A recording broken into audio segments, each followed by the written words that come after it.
In the previous part, we already get the users arrays and also the chat arrays. And now we want to let the user click on this so he can search the friends, because at the file store you can see we have 3 users. So if the user search the friends, he should see 2 items at the sidebar.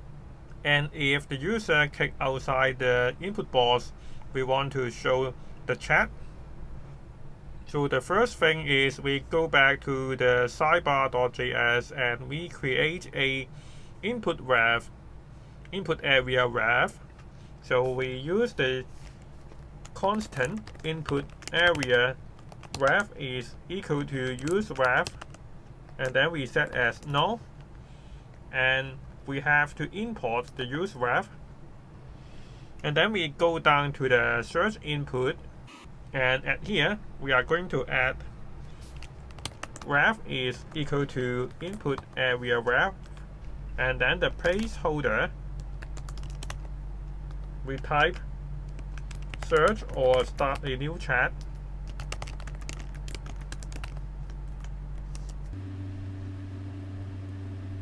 Now you can see the word already displayed on the input box.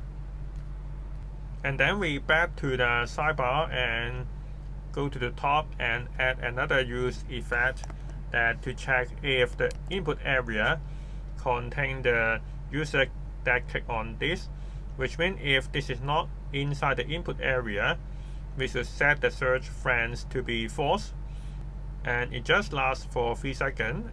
And if this is clicked inside the input area, then we set the search friends to be true.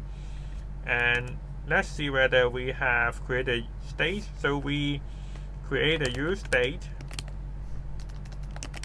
and then we set search friend,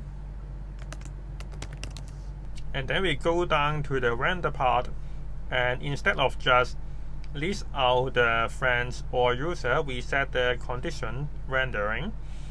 So if this is search friends, then we will display all the users. Otherwise, it will display the chat item, so he can click on this and go to chat with his friends. So we save it, and